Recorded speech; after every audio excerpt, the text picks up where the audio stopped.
9. Ibn Collins. Early one morning in January 2019, a 39-year-old New Jersey man named Ibn Collins mowed down an elementary school teacher named Megan Crilly as she passed through an intersection with her 3 friends in her car. Ibn was allegedly driving drunk at the time. The woman was thrown 140 feet, 43 meters from the collision, and died 11 days later in the hospital from her injuries. Authorities claimed Collins spent the next few months meticulously and quietly repairing the damage on his Jeep Grand Cherokee inside his auto repair garage in hopes of destroying evidence and avoiding accountability for his actions. The suspect was accused of claiming he'd hit a deer when ordering replacement parts. But detectives were determined to get to the bottom of the hit-and-run case that took 35-year-old Crilly's life. They eventually found enough evidence and were able to charge Collins with manslaughter and tampering with evidence. Some evidence they found included a damaged bumper at a salvage yard they managed to trace back to Collins' Jeep. Collins' lawyer argued that the case should be dismissed and challenged the prosecutor's allegations that he was drunk at the time of the crash. The outcome of the case is unclear, but hopefully justice was served. 8. Jesse Franklin Hill. In one of the latest bizarre Florida man stories to hit news headlines, a 42-year-old man named Jesse Franklin Hill was recently charged with manslaughter and tampering with evidence in connection to his roommate's death. One morning in early May this year, Hill was alerted by 44-year-old Ernie Wayne Wilburn yelling from outside after he'd forgotten his keys and was locked out of their home.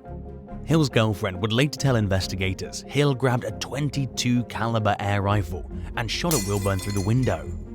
An affidavit describes how a visitor came by several hours later to tell Hill there was a corpse in his living room. Hill then began talking about what to do with Wilburn's body or how to explain its presence to the police. He eventually called the authorities, who learned from witnesses that Hill tried to conceal his roommate's body using a sheet and couch cushions.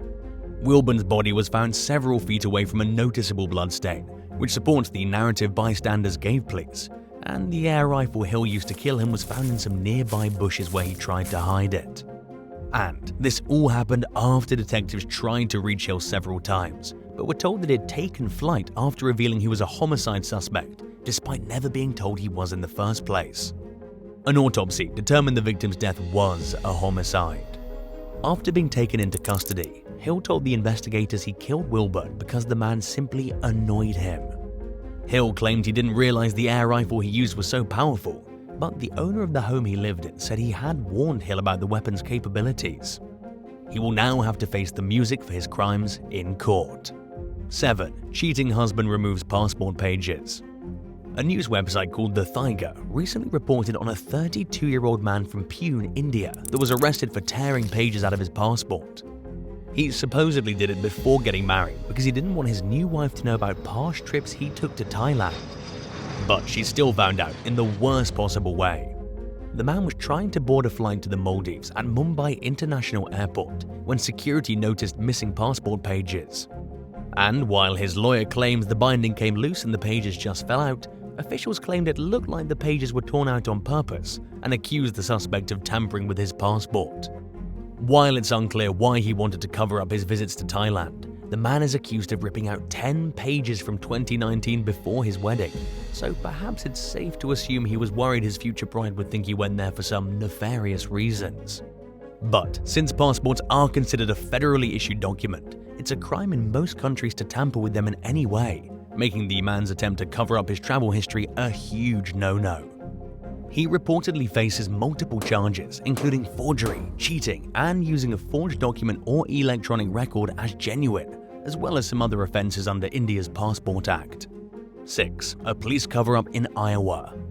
On December 10, 2020, police in Manchester, Iowa tried to stop a motorcycle rider named Augustin Gus Mormon. But he refused to pull over, leading to a chase. And while local attorney Dave O'Brien concedes that law enforcement had valid reasons for pursuing Gus, he's accusing the city of Manchester and 2 of its police officers for engaging in a dangerous chase that ultimately led to the crash, causing the suspect's death. O'Brien, who represents Mormon's family, wrote in his lawsuit that Lieutenant James Wessels continued the pursuit even after law enforcement stopped the chase outside Manchester legal city limits. He described Wessels' behavior as reckless and certainly negligent, claiming the lieutenant deliberately ran Mormon's motorcycle off the road, and that his police car came into contact with the bike twice, resulting in the deadly crash. If this is true, it seems awfully suspicious. Speaking with CBS 2 Iowa, O'Brien said Wessel accused Mormon of causing the crash even though he was the one chasing. The attorney hired an accident reconstruction specialist who concluded the crash did not happen the way Wessel described, and that Wessel's vehicle turned into the motorcycle and hit it. O'Brien also claims to have evidence pointing toward a police cover-up of what actually happened. Adding to his suspicions is the lack of video evidence about the incident, which he described as a conspiracy at a minimum, adding how he believes his team caught police manipulating evidence red-handed. While the allegations are not being weighed in a criminal court, they are being used in a wrongful death civil lawsuit on behalf of Mormon's family, who are hoping to receive compensation for all the grief they've been put through. 5. Tony Mota. Labeled as a real-life Tony Soprano, Tony Mota was born in the Dominican Republic, but he immigrated to the US and made a living acting as a gangster in the New Jersey and New York City region. In December 1997, he and a group of fellow co-conspirators abducted a 38-year-old Queens man named Eddie Acevedo, who allegedly owed over $180,000 in drug-related debts. Over the next 24 hours, the group contacted Acevedo's friends and family in an attempt to recover some of the missing money. When the man's loved ones were only able to raise $23,000, his wife offered the gangsters her car and a Rolex. They agreed to take these in exchange. But Acevedo never returned home even after they collected the ransom. His wife contacted police, but by the time they caught up with the criminals, it was already too late to save Acevedo's life. The drug dealers told Mota and his fellow gang members that Acevedo was a snitch that needed to die, so they shot him in the head. In an attempt to destroy the evidence, Acevedo's kidnappers then set his car on fire with the man's body inside. But the plan failed, and 4 months later, investigators arrested a gangster named Bienvenido Casilla for his role in the crime. They soon set out on a manhunt for Mota through a federal indictment for multiple charges. By the time detectives found him in the town of Nitsayo in the Dominican Republic last year, they learned he'd recently died of a heart attack at the old age of 62.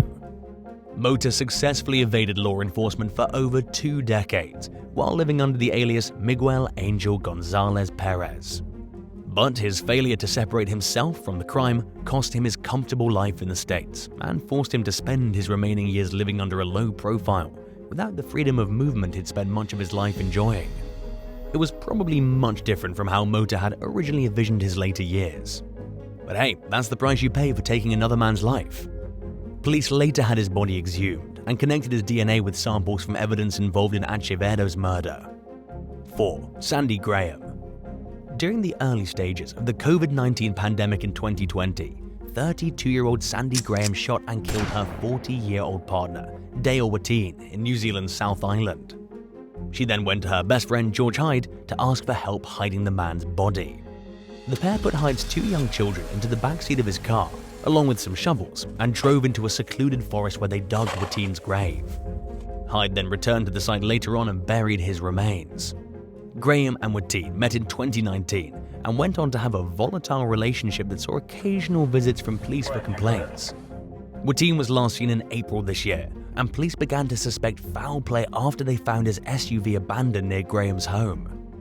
Graham told investigators that she last saw Woodley days earlier when he left her house to pick up some beer, and how she had no idea where he was or what could have happened to him.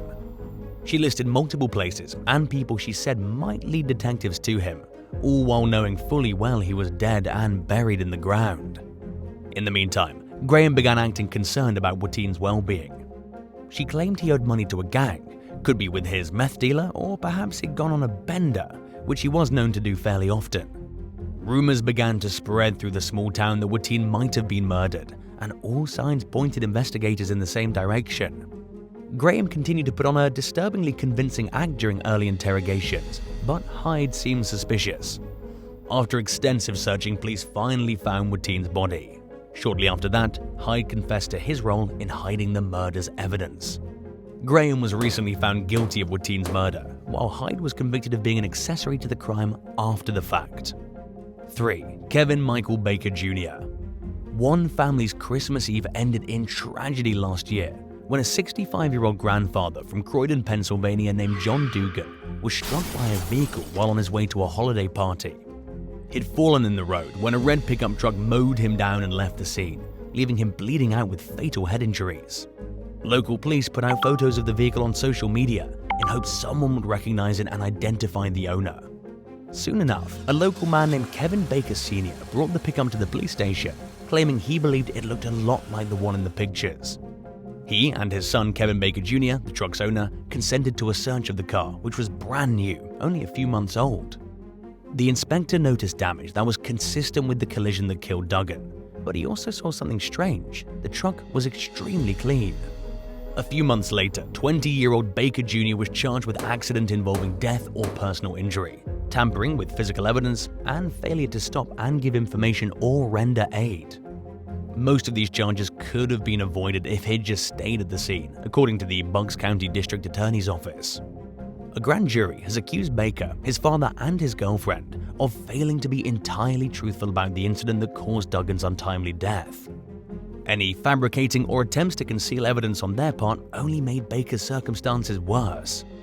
Had he simply stayed put and dealt with the consequences of his actions at the scene of the crime, he probably would have only received a traffic ticket. But he is now being held accountable. 2. Jack Woodley. 18-year-old Jack Woodley was brutally killed in northeast England at the end of last year by a gang of adolescents who punched, kicked, and stomped the young man before fatally stabbing him in the back. The attackers tried to hide the murder weapon and their blood-stained clothing, thinking they could avoid being arrested by concealing the crime's evidence. But witnesses observed what was going on, and police managed to find the knife despite one of the suspects saying it would never be found. Woodley's DNA and the DNA of one of the defendants was found on the weapon, along with signs that had been cleaned after it was used to kill Jack. One witness reported someone had tried to pay them to take and hide the blood-stained clothing. 10 teenagers were arrested in connection to the incident. One of them admitted to manslaughter, but they all denied committing the murder. A jury recently found all 10 suspects guilty of killing Woodley. They remain in custody while awaiting their sentences. 1. Co-conspiring colleagues. Earlier this year, police charged 5 employees of a Christian school in Midland, Texas, on suspicion they knew about abuse going on and failed to report it to the police. While limited details of the case have been released to the public, records revealed several high-ranking staff members of the school had been interviewed about an alleged assault shortly before the arrests were made. It's unclear exactly what happened, but the incident reportedly involved hazing and took place in the school stadium. Based on what little information was given freely to the press, an unidentified, likely underage victim was in the locker room when the lights went out. The student was then told it was freshman initiation day and was brutally beaten to a pulp, according to Newsweek. The school superintendent is accused of refusing to answer questions or hand over documents related to the attack to law enforcement. He claimed an investigation was underway, but when investigators executed a search warrant, they found no evidence the incident was actually being looked into. They also supposedly uncovered emails showing how school officials refused to report the assault to authorities. The 5 staff members that were arrested in connection to the case were originally charged with failing to report abuse with intent to conceal.